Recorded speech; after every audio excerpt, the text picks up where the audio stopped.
Okay, here is race 2 of a Monday night members social event, which obviously is held every Monday.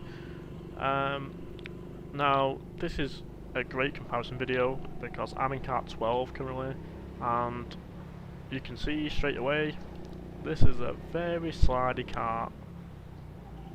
You can see I'm fighting the understeer on the first 3 turns.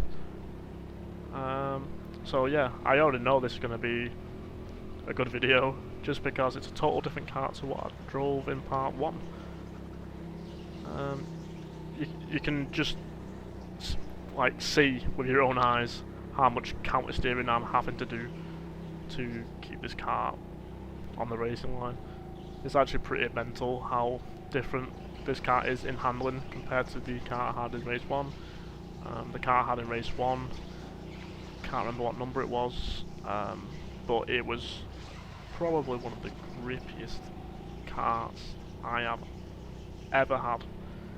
If you've not watched it, I'd suggest you go and watch it, and you can literally see me do the entire track without losing any grip at all. So here's a red flag, not sure why. Alex and Tom having a bit of fun in the pit lane here. Gets his red flag out, pretends to hit her, she clocked him, and that's the end of that. Anyways, I shout Alex over because I'm trying to tell her that my rear tyres feel like they've got a higher tyre pressure. I actually said lower tyre pressure to her, but I meant higher. I just couldn't get my words out, apparently.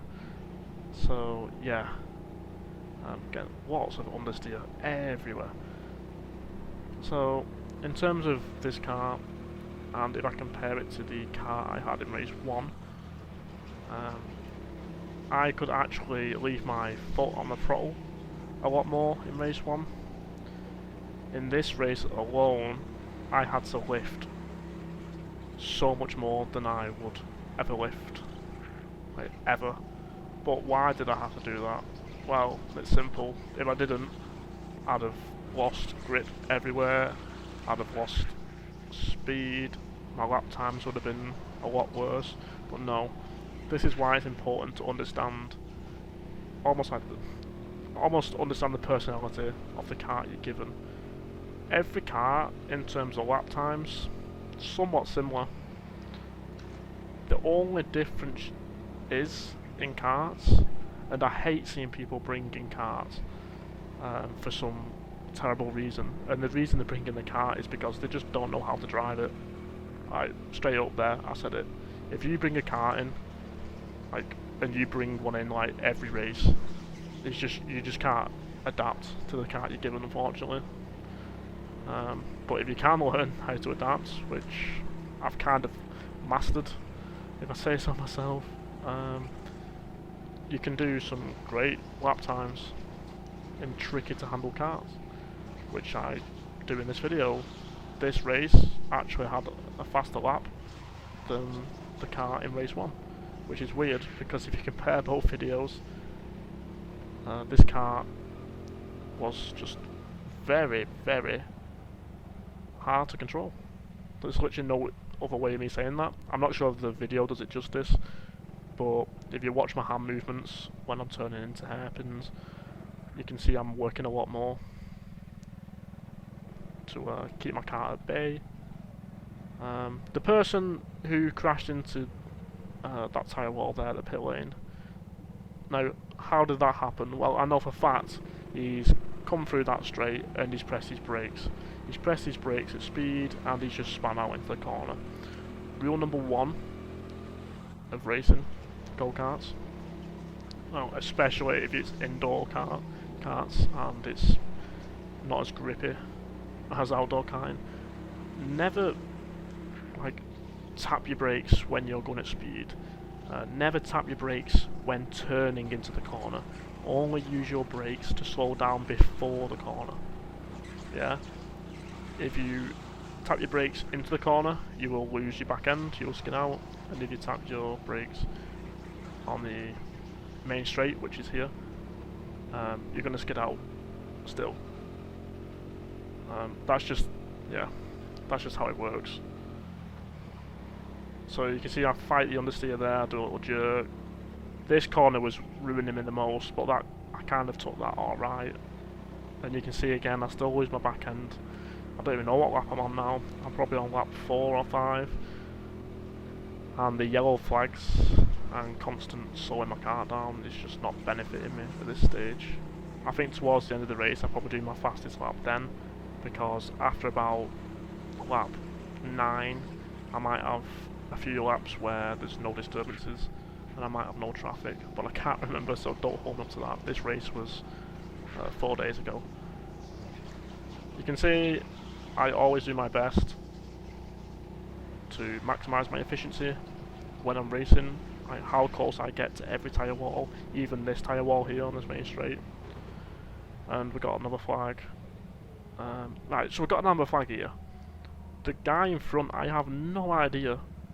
I don't know if you're going to watch this video, but it's a yellow flag, and we just stopped completely dead. Alex tells him to keep his hand on his steering wheel, and he's just stopped. We are on an amber flag. Now, this is an issue for me. It goes to green. Connor has caught up to me. Callum has caught up to me because they didn't slow. Well, they did slow down the yellow flag, but they didn't stop. I'm not sure who the guy in the middle is. I've got Beth to my right, and then we all get bumped. And now Owen's here, and now there's other people here, and yeah, it just turns into an absolute catastrophe. What? How else do I say that? So I decide, after seeing all that, I don't want to be involved in it. Why don't I want to be involved in it? Yeah, it might be good content, but it's also an open time race session essentially. We're all racing for lap times. I know them lot in that bundle, very close friends. So yeah, they might just enjoy battling like that. They do that quite often, to be honest. If you watch my other videos, you might see it. I pull over here because, yeah, I just let the entire field pass me at this point. I say it every video I probably post. There's no point in fighting if you're here to get lap times. I know the majority of people commenting on my videos recently, they're all asking, how do I get a sub 1 minute lap? How do I get lower than a 59.5? I mean, give yourself some space.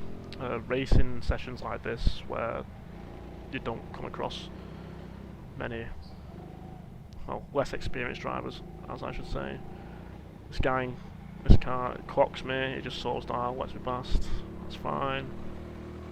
But yeah, if you want to improve, I recommend sign up to members and just race the Monday night races. I race there once every 2 weeks now because I've got other commitments in my life to just go karting. I am thinking of doing a Three Sisters video. Oh, and this is a good point to make. The guy in Kart 15 there, I had a feeling he was going to tap his brakes before he entered the up ramp.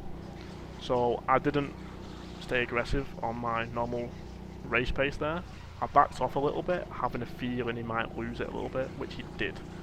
And just because I had a feeling that was coming, I reacted in time, and you can see that I just totally avoided even slightly touching him, which a lot of people probably would have done. So yeah, having good awareness in racing will help you improve massively, and not only in racing. I actually think it makes you a better driver in general. Now, a lot of the juniors obviously don't have driver's licenses yet, but I think racing has personally made me a better driver. Like on the road, your awareness is so much better, because I'm always looking 100 feet in front of me. I've been driving for, how long have I been driving for? 7 years now. I've got 7 years non-claims bonus. I've never crashed a car in my life, or been remotely close. And I have go-karted ever since I passed my test. So yeah, there's lots of benefits to racing go-karts and trying to improve, especially in terms of your awareness. If you feel like you're not aware enough, maybe just sit back a little bit I'm looking through at that person there who's in the chicane. They're going through the fast straight. That's where my eyes. If I could get an eye tracker, it would great. Great. It would be great if I could do an eye tracking video, but then I'd have to have a fixated camera inside my visor, which would be quite hard to do. But it might be somewhat interesting to newer drivers to what I actually look at when I'm racing. It's always useful to become a better driver. That's not even my opinion, that's just straight up facts. Now I can see this traffic building up again. There's like 2 people in front of me. You can see my kart now is getting ever so slightly better. I think this lap coming up is probably my best lap at the race. Depends how we hit this apex. Yeah, that was pretty good. Could have been a bit closer, but not too bad. Again, could have been a bit closer. That was pretty much perfect. I clipped the hairpin, but didn't really lose any time from it. I was lifting a lot here. I'm not sure we can hear it, but through that second dunlop I was lifting a lot for a lot longer, just because if I put my foot down too early, I definitely would have lost my back end a little bit, and it would have cost me precious milliseconds, you know.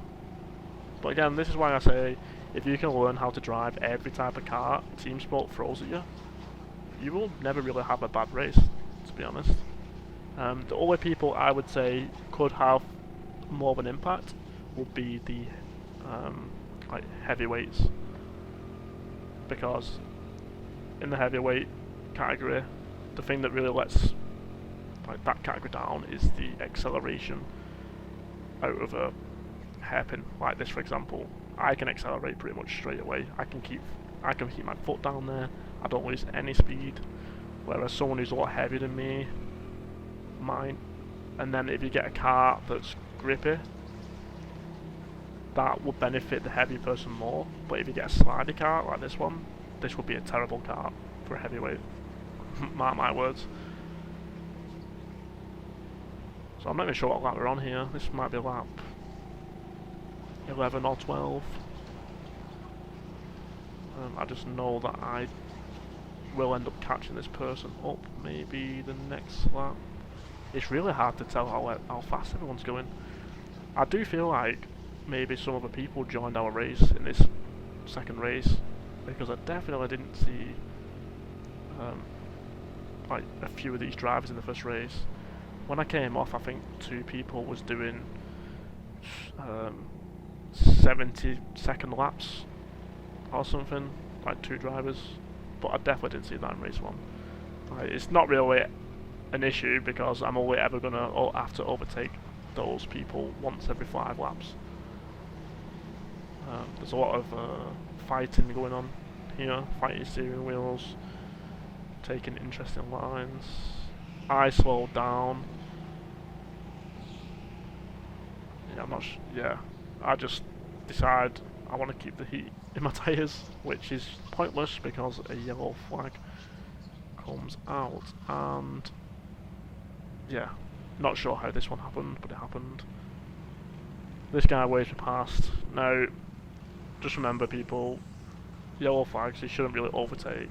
If the person lets you past, he lets you past. I put my thumb up at him, so the marshal sees that he let me pass. Because there's every possibility that I could get black flagged if the marshal didn't see it. And I believe I just come in now. Yeah, I do. I just dive into the pit lane. I know the race is going to end very shortly, and I'm getting a bit tired at this point, to be honest. I'm asking which lane to go in. Tom's like, "You alright?" I'm like, "Yeah, I'm tired, mate." But yeah, that's the race is over.